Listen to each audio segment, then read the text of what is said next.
Well, good afternoon, Form 5. This is the second video related to migration. I realise that some of the questions on the easy section are actually medium questions, but this section will deal with the harder questions, the 7-point questions, okay? Zoom broke for a few hours, so now this video is sponsored by Blue Marlin. Okay, let's share screen.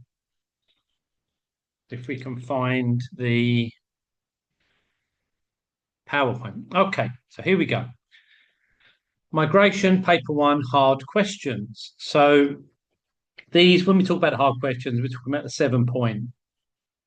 They're slightly different. It's not like 2 points for 2 points, 3 points for 3 points. It's really about developing statements. Okay.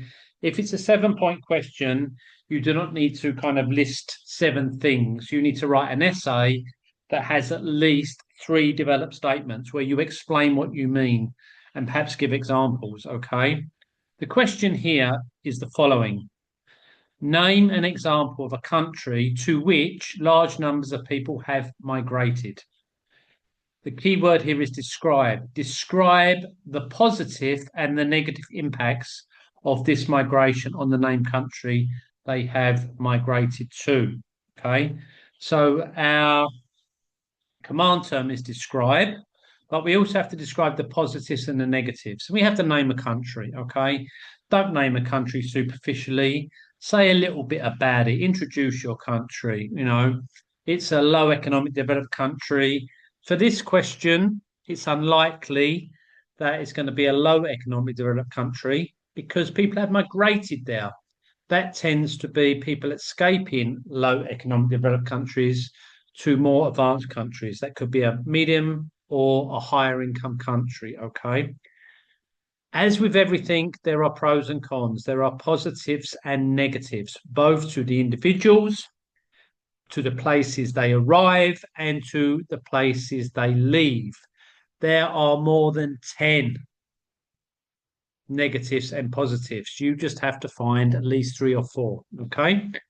So, on that question, here's a list of things you could include, but we will look at a 7 out of 7 question, an exemplar. The point of that is to show you how your responses should be structured. 1 or 2 of you were bullet pointing. You don't bullet point. You're writing essays here. They're short, but they need to be written in narrative. Okay.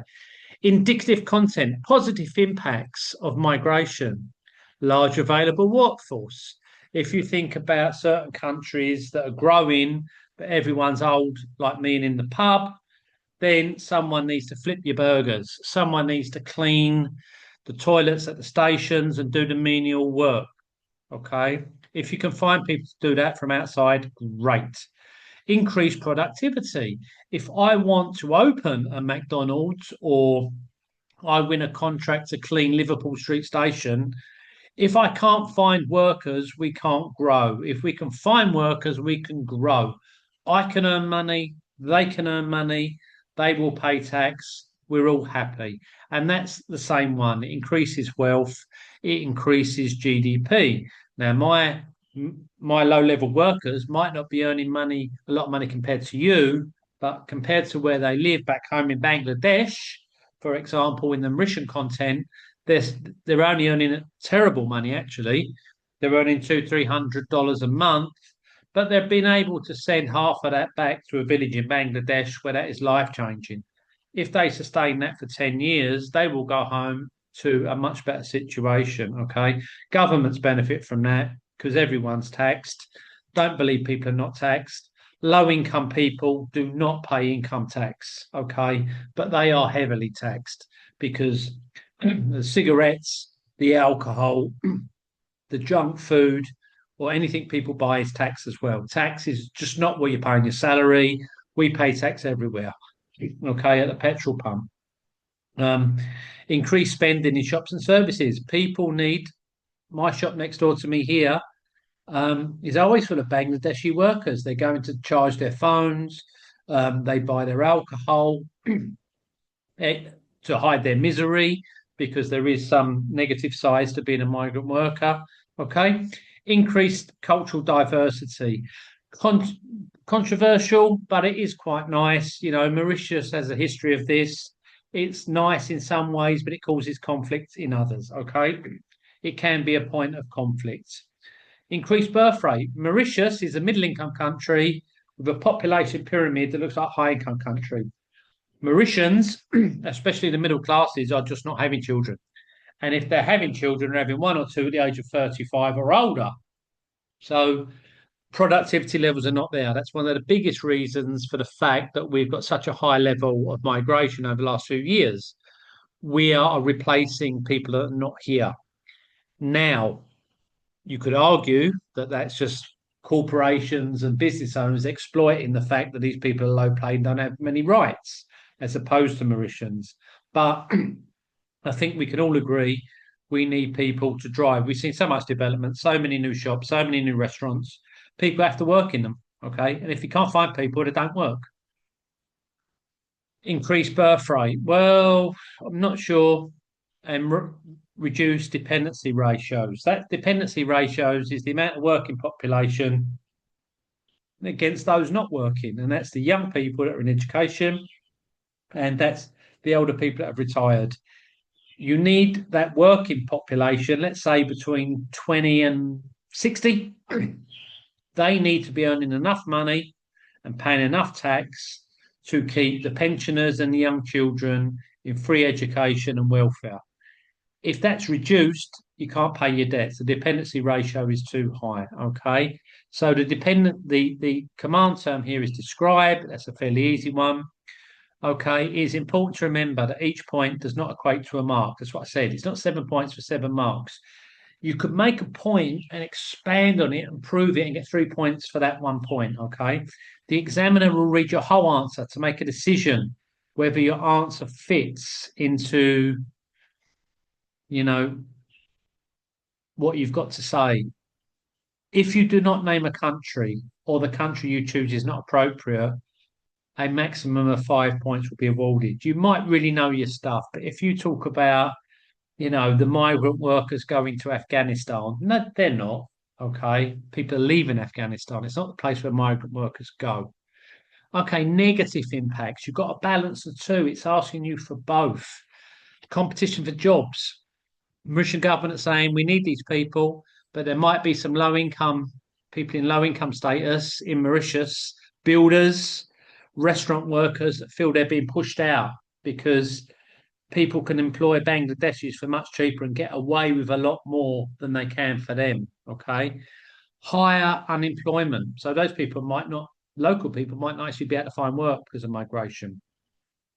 Shortage of housing. Well, Mauritius has a shortage of housing anyway.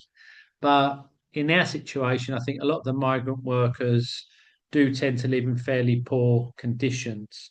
But if those migrant workers were to have kids, again, not so common in Mauritius because we tend to get mainly men coming in, then there's a demand on extra school places. This is true of London.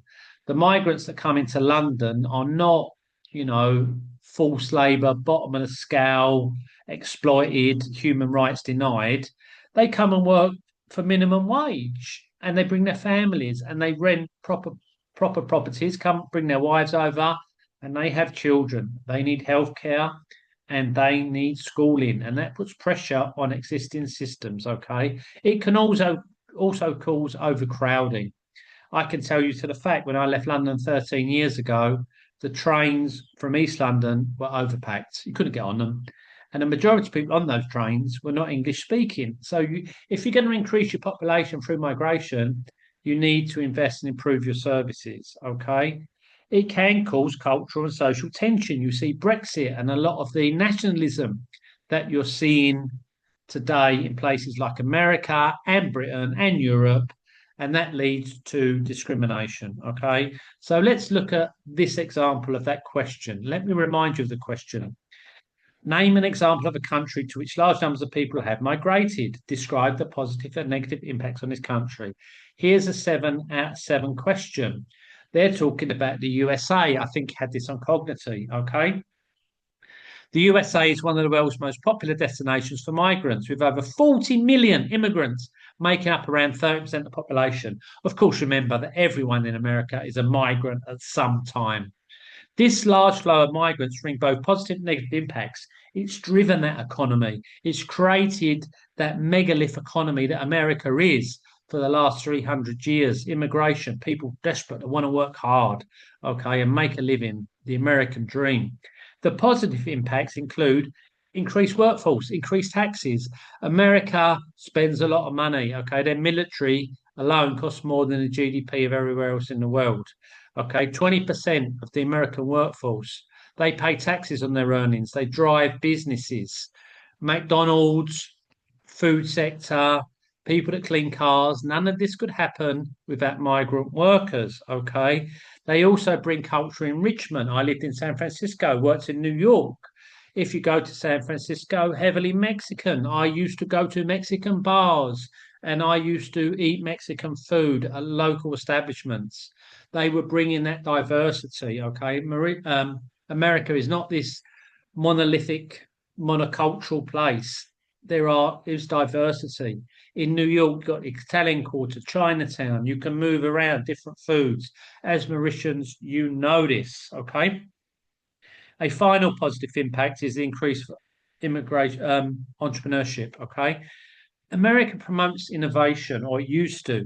So we're not just talking about Elon Musk here and inventing new things. In fact, China has done that a little bit better. But we're talking about opening up your own restaurant, running your own shop, taking a franchise to 7-Eleven because you want to participate. You want to be part of the American dream. Okay. But with all these positives come negatives.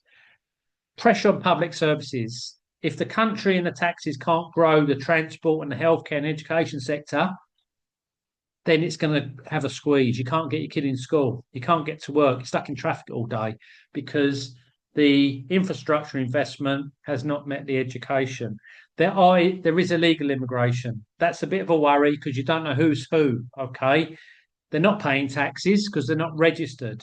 You don't know their background. Okay, maybe they're not here to do the best for themselves and their family. Maybe they're here to transport or sell drugs. We don't know, okay? But we see these issues. It's certainly a concern, okay? Lots of people coming in happy with low wages does disenfranchise those natives of the country who are low wage anyway. It excludes them. We see that in Mauritius. Mauritian builders are being replaced by Bangladeshi or Chinese builders that are happy with less, and that can cause social tensions, okay? It can cause violence and upheaval and even nationalism. Okay. So this essay covers all of those and manages to summarize all those different points. Let's look at the essay again. First introduction, paragraph. That's not a lot of writing. That's not really an essay. That's a few paragraphs, really drilling in, bringing in that content knowledge, presenting the positives and negatives and the geographical knowledge.